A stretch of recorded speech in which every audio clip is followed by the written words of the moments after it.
আসসালামু আলাইকুম, welcome to my channel Shamima's kitchen. আজকের পর্বে আপনাদেরকে খুব সহজ করে দেখাবো 2 কেজি পোলাওর চাল আর 3 কেজি চিকেনের বিরিয়ানি। এই চিকেন বিরিয়ানি এতটাই মজার হয় যে এর স্বাদ মুখে লেগে থাকবে, আপনি যাকেই খাওয়াবেন সেই বলবে ওয়াও। এখানে আমি কিছু মশলা নিয়েছি, এগুলো আমি ব্লেন্ডারে ব্লেন্ড করে নেব। প্রথমে এই বাটিতে দিচ্ছি 1 টেবিল চামচ পোস্তদানা, কাজু বাদাম দিচ্ছি 7-8টি, কাঠবাদাম দিচ্ছি 7-8টি, জয়ত্রী দিচ্ছি 5-6টি, শাহিজিরা দিচ্ছি উঁচু করে 1 চামচ অথবা 2 চামচ দিলেও হবে।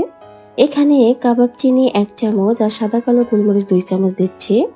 এবার 2টা খোসা ছাড়ানো জয়ফল দিচ্ছি। এখন এগুলো ব্লেন্ডারে ব্লেন্ড করে নিব। ব্লেন্ডার করার সময় জয়ফল অবশ্যই কিছু দিয়ে ভেঙে তারপর ব্লেন্ডারে গুঁড়া করবেন, কারণ জয়ফল অনেক শক্ত আর অবশ্যই পানি দিয়ে ব্লেন্ডারে ব্লেন্ড করবেন। এখন এখানে 3 কেজি চিকেন নিয়েছি। চিকেন কাটার সময় শুধু চিকেনের গলা, কলিজা, চিকেন উইংস এগুলো শুধু বাদ দিয়েছি। এবার টক দই দিচ্ছি 1 কাপ আর ব্লেন্ডারে পেস্ট করা মশলাটা এখন দিয়ে দিচ্ছি। আর দিচ্ছি বিরিয়ানি মশলা 1 প্যাকেট। আপনারা হয়তো এখন বলবেন আবার কেন কেনা মশলা দিচ্ছি। ইহা সত্য, ইহা সত্য, ইহা সত্য। কেনা এই প্যাকেট মশলার সাথে হাতে বানানো মশলা অ্যাড করলে অন্যরকম একটা স্বাদের বিরিয়ানি হয়, যা আপনারা হয়তো না খেলে বিশ্বাস করবেন না। শাহি গরম মশলা দিচ্ছি 1 টেবিল চামচ, হাতের কাছে থাকলে দিবেন, না থাকলে স্কিপ করবেন। ধনিয়া গুঁড়া দিচ্ছি 1 টেবিল চামচ, জিরা গুঁড়া দিচ্ছি 1 টেবিল চামচ। এবার সমস্ত কিছু খুব ভালো করে মিক্স করে নিতে হবে। আর এখানে কম চিকেন দিয়েও কিন্তু এই বিরিয়ানি বানিয়ে নিতে পারবেন। এত মশলা দেওয়ার জন্যই কিন্তু এই বিরিয়ানিটা এত বেশি টেস্টি হবে। এখন আমি ঢাকনা দিয়ে 30 মিনিট ঢেকে রেখে দেব। আপনাদের হাতে যদি সময় কম থাকে তাহলে কম সময় রাখলেও কিন্তু হবে। এবার এখানে 1 কাপ গরম দুধ নিয়েছি আর স্যাফরন দিচ্ছি 2 চিমটি। স্যাফরন মেশানো দুধটা এখন সাইডে ঢেকে রেখে দিব। আস্তে আস্তে দুধের মধ্যে স্যাফরনের কালার চলে আসবে। এবার পেঁয়াজ বেরেস্তা করে নিয়েছি। এখন পেঁয়াজ বেরেস্তার তেলের মধ্যে আরো একটু তেল দিয়ে দিচ্ছি। এবার এখানে দিচ্ছি 10টি লং, ছোট এলাচ দিচ্ছি 14-15টির মতো, স্টার এনিস দিচ্ছি 1টি, দারুচিনি দিচ্ছি 4 পিস। আর আপনারা চাইলে এখানে বড় এলাচটাও দিতে পারবেন, তাহলে আরো ভালো হবে। আমার হাতের কাছে নেই তাই দিচ্ছি না। তেজপাতা দিচ্ছি 4টি। এবার দিচ্ছি আনুমানিক 2 কাপেরও বেশি পেঁয়াজ। পেঁয়াজ স্বাদ মতো বাড়িয়ে কমে দিতে পারবেন, তবে বিরিয়ানিতে একটু বেশি পেঁয়াজ দিলে খেতে বেশি ভালো লাগবে। কাঁচামরিচ দিচ্ছি 1/2 কাপ, কাঁচামরিচ 2 টুকরো করে দিয়েছি, আস্ত দিতে যাবেন না, তাহলে কিন্তু কাঁচামরিচ ফেটে দুর্ঘটনা ঘটতে পারে। আর স্বাদ বুঝে কাঁচামরিচ দিতে পারবেন। দিচ্ছি লবণ স্বাদ মতো। এখন দিচ্ছি ঘি স্বাদ মতো। দিচ্ছি আদা রসুন বাটা 1/2 কাপ, অথবা আপনারা স্বাদ বুঝে বাড়িয়ে কমে দিতে পারবেন। এখন চিকেন দিয়ে দিচ্ছি। চিকেন দিয়ে এখন খুব ভালো করে কষিয়ে নিব ঢাকনা দিয়ে। তবে ঢাকনা খুলে একটু ঘন ঘন নেড়ে দিতে হবে, তা না হলে নিচে লেগে যাবে, কারণ এখানে টক দই, বাদাম এগুলো দেওয়া আছে। কষাতে কষাতে এরকম পানি উঠবে।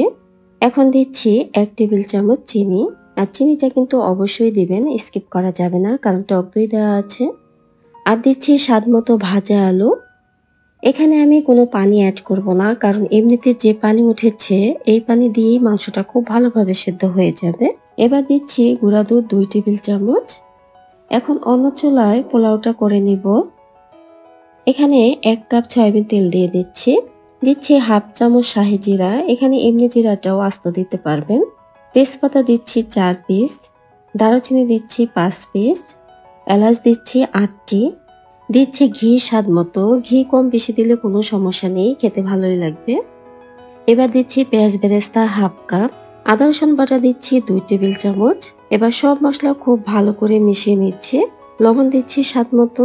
এখন আগে থেকে ধুয়ে রাখা পানি ঝরানো চালটা দিয়ে দিচ্ছি। কষানো হলে দিব পানি, এখানে যতটুকু চাল তার ডাবল পানি দিতে হবে। আমি যেহেতু 8 কাপ চাল নিয়েছি তাই ডাবল পানি 16 কাপ দিতে হবে।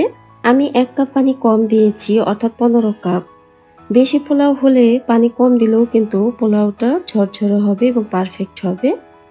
এবার পানিটা ভালোভাবে জাল করে শুকিয়ে নিব।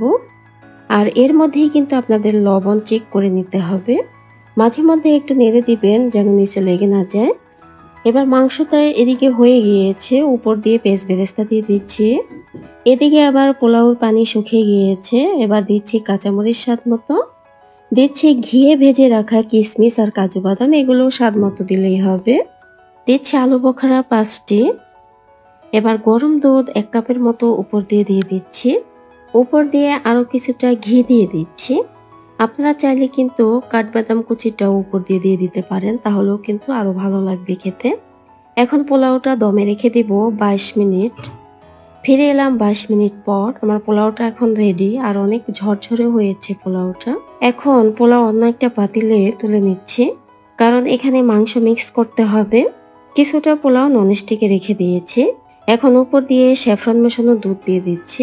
এবার মাংস দিচ্ছি উপর দিয়ে পরিমাণ মতো। আপনারা হয়তো বুঝতে পারছেন আমি পোলাওটাকে লেয়ার করব। আর দিচ্ছি পেঁয়াজ বেরেস্তা। এবার উপর দিয়ে আবারও পোলাও দিয়ে দিচ্ছি। একইভাবে স্যাফরন মেশানো দুধটা দিয়ে দিচ্ছি। এখন পরিমাণ মতো মাংস দিচ্ছি। প্রথমে যেভাবে লেয়ার করেছিলাম সেইভাবে লেয়ার করে নিলেই হবে। আমি বিরিয়ানি বড় একটা পাতিলে শিফট করে নিয়েছি, কারণ ননস্টিকটা ছোট হয়ে গিয়েছে। আর ঝাঁকি দিয়ে সবকিছু মিক্স করে নিয়েছি, কারণ আমার হাতে সময় খুবই কম। এবার উপর দিয়ে হালকা ভেজে রাখা ডিম সিদ্ধ দিয়ে দিচ্ছি। এখন শুধু দমে রেখে দিলেই কিন্তু হয়ে যাবে।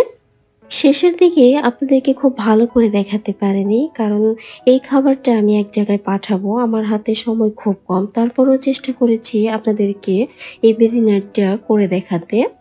তাহলে দেখলেন তো এই চিকেন বিরিয়ানি করে নেওয়া কত সহজ, আর এর স্বাদ কেন মুখে লেগে থাকে। আমি আজ পর্যন্ত যাকে এই বিরিয়ানি খাইয়েছি সেই বলতে পারেনি এর স্বাদ। আর গরু মাংস দিয়ে করলে এর স্বাদ আরো দ্বিগুণ বেড়ে যায়। আজকের বিরিয়ানি আপনাদের কাছে ভালো লেগে থাকলে বাসায় ট্রাই করে দেখতে পারেন। এখানে সুবিধা হলো যে কোনো মাংস দিয়ে রান্না করবেন, খেতে অনেক টেস্টি হবে। আর মাংসের কোনো গন্ধ এই বিরিয়ানির মধ্যে পাবেন না, কারণ এত পরিমাণে মশলা এখানে দেওয়া হয়েছে। সবাই অনেক ভালো থাকবেন। আজকের ভিডিওটা সম্পূর্ণ দেখার জন্য আপনাদের অসংখ্য ধন্যবাদ।